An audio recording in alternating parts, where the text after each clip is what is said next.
Hey guys, hope you're all doing well. Now for today's video, I wanted to talk about something that ended up getting altered for Camp Cretaceous. A Carnotaurus kill that would have been shifted around and retooled for something else in the first season of Netflix's new Jurassic World series.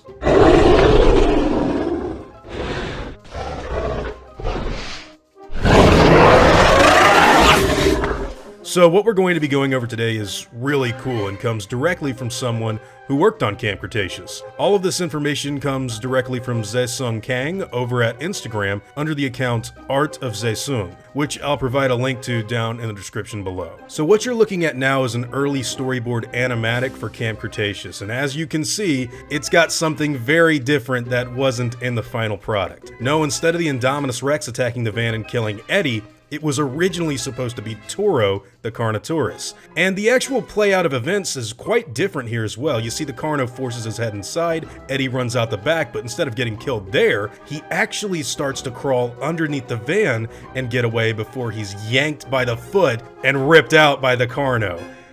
I love this end right here where the party hat just falls. It's just some good dark humor.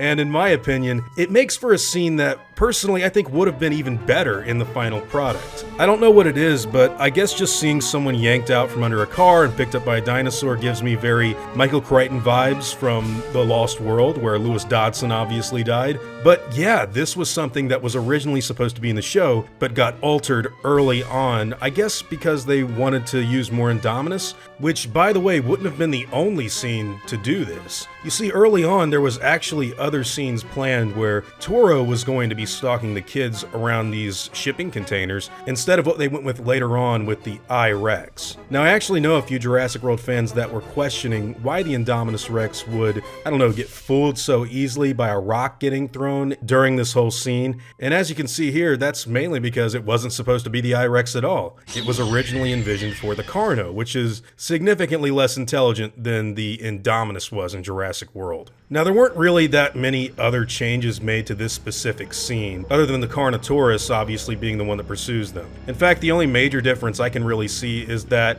the Carnotaurus kind of gets stuck underneath the big container instead of lifting it up like what the Indominus does in the final product. But at the end of the day, yeah, this was yet another scene that was altered to include the I-Rex instead of the Carnotaurus early on. I think if they had actually left the scene in where the Carnotaurus kills Eddie, it just would have made me love Camp Cretaceous a little bit more, but seeing as how they did change it to, I guess, just give the I-Rex more screen time, I'm not really bothered by it much. But yeah, originally speaking, when Camp Cretaceous was being created and actually going through animatic work, the Indominus Rex wasn't going to be the only animal to kill people in the show. Originally, Toro was going to take part in eating people as well. Anyways, guys, I'd really like to know what you all think about these animatics. I'm really thankful that the people that worked on Camp Cretaceous are so gracious to share this stuff with us on the internet. And, I mean, in my opinion, it's really cool stuff to mull over after having already watched the series. I'm looking forward to Season 2, where they're no doubt finalizing animatics and probably full CGI scenes of the baryonyx doing stuff like this to people for us to see in the next few months. But